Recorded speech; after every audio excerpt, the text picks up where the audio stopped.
Oke, kembali lagi di channel saya. Makasih buat kalian yang sudah mengklik video ini. Kali ini ada video terbaru dari Fahri Hamzah ya, mengungkap Jokowi di balik layar. Seperti apa Pak Jokowi di balik layar? Dia tahu semua ya, Pak Fahri Hamzah. Kita lihat video lengkapnya bagaimana. Sebelum kita ke videonya, bantu subscribe buat channel saya belum subscribe. Tidak tunggu lama, kita ke videonya langsung. Let's go. Artinya kan Bung Pari yang punya pengalaman di parlemen ya. Ya, Saya kira ini kan artinya DPR kita ini harus betul-betul solid ya. ya itu tadi DPR tidak boleh kehilangan kesadaran bahwa dia dipilih rakyat untuk ngawasi pemerintah. Dan ngawasi pemerintah itu dua sisi, Bang. Kalau dia baik, katakan dia baik. Ya. Kalau ada salahnya, ungkapkan kesalahannya. Sebab itu hak rakyat untuk tahu kesalahan itu. Jangan pribadi. Ketua umum partai saya nyuruh saya, pokoknya pemerintah ini nggak ada benarnya. Meskipun dia benar. Ya. Atau ketua umum saya meminta pemerintah ini nggak ada salahnya meskipun dia salah. Nggak boleh begitu, Bang. Iya, iya. Yang milih ini rakyat, bukan ketua umum partai. Iya, iya. Rakyat sono nunggu. Jadilah kalian sebagai penyambung lidah rakyat, penyambung hati rakyat, penyambung mata rakyat, yang mereka tidak bisa datang ngomong ke forum-forum negara, Bang, yang mewah itu. Tapi mereka merasakan, itu yang kita sambung. Jangan kemudian kita salah paham dengan permainan di belakang layar ini, Bang. Saya terus terang, Bang, saya kan juga korban dari memberontak kepada permainan di belakang layar, karena saya bilang nggak bisa. Anggota dewan tuh harusnya dibebaskan untuk mengatakan apa yang dia lihat, apa yang dia saksikan, karena anggota dewan tuh, Bang, punya akses kepada data. Iya. Saya dulu, Bang, kenapa saya begitu berhenti di DPR? Saya nggak berani ngeritik pemerintah. Kenapa? Datanya lepas, Bang. Iya. Kalau saya sebagai anggota dewan, saya bisa panggil BPK ngasih saya data. Saya bisa mengajukan permohonan audit. Saya punya tim riset yang banyak, Bang, untuk meneliti data-data pemerintah ini benar atau salah. Sehingga saya berani berbicara di sini ada masalah di sini, dan itu baik, Bang. Dan yang saya kagum itu, Pak Jokowi menangkap itu sebagai sesuatu yang baik. Iya. Pak SBY juga demikian. Iya. Jadi beliau waktu mendengar saya mengkritik, bahkan beliau bilang, kalau teman-teman DPR, terutama pimpinan ke istana, ajak Mas Fahri dong, kita pengen dengar apa yang dia pikirkan.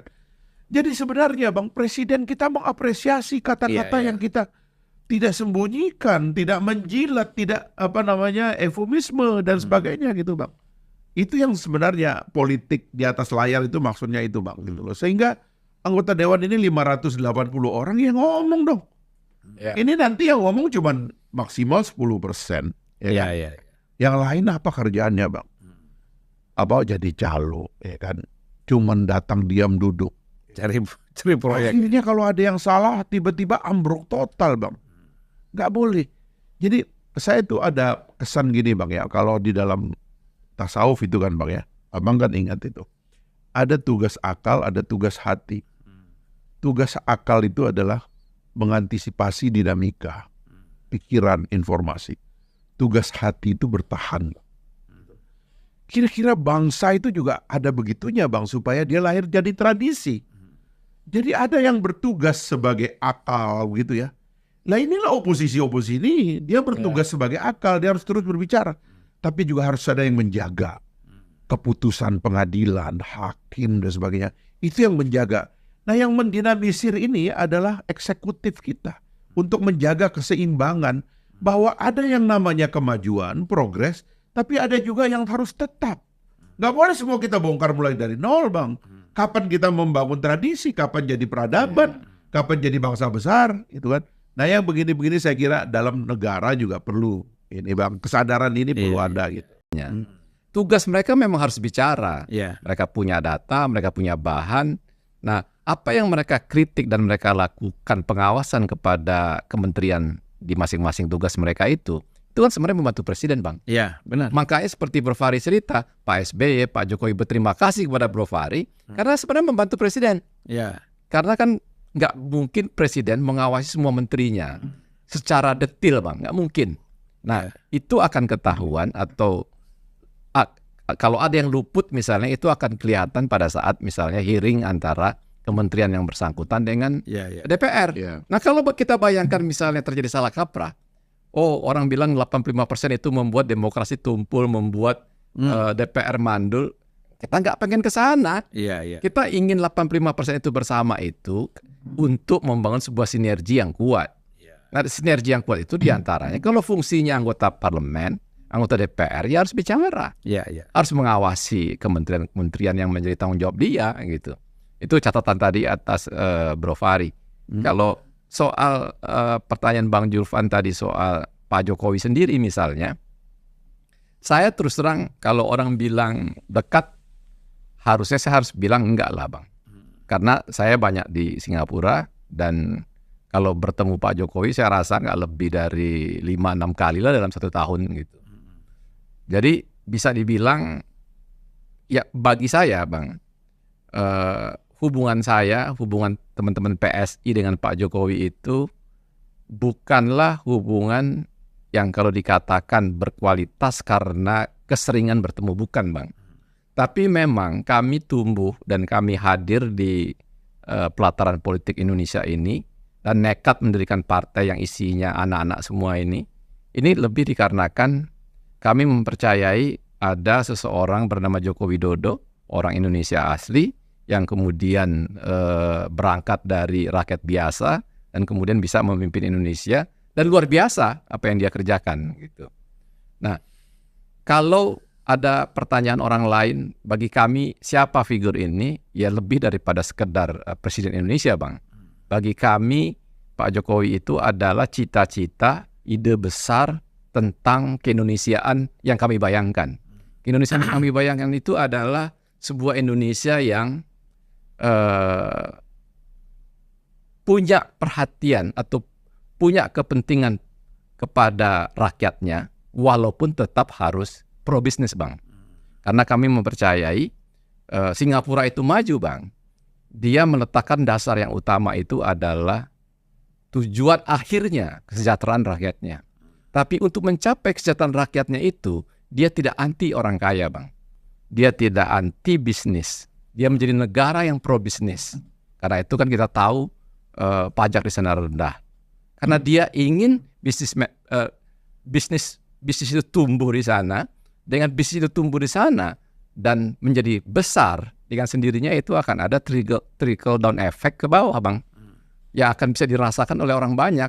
Ya. Ada pajak yang bisa dikumpulkan pemerintah dari aktivitas bisnis itu yang kemudian berakumulasi dengan menjadi semakin banyak dan itu yang kemudian didistribusikan untuk fasilitas umum, untuk fasilitas yang bisa dinikmati dengan begitu nyamannya oleh rakyat Singapura Bang gitu.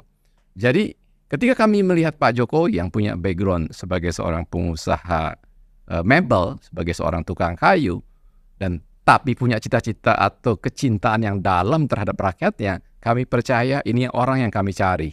Kami nggak akan lepaskan orang ini dari kedekatan kami dengan dia dan kami akan bantu dengan apa yang kami punya atas apa yang akan dilakukan orang ini untuk Indonesia. Disitulah kami menyatu Bang dari anak-anak yang nggak punya ya katakan anak-anak muda yang tadinya apolitis, bisa dibilang saya aja yang ngerti politik itu Bang.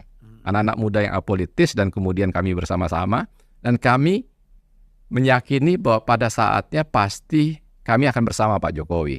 Jadi kalau ada orang menuduh bahwa partai ini didesain dari awal oleh Pak Jokowi, saya harus bantah sama sekali tidak. Iya.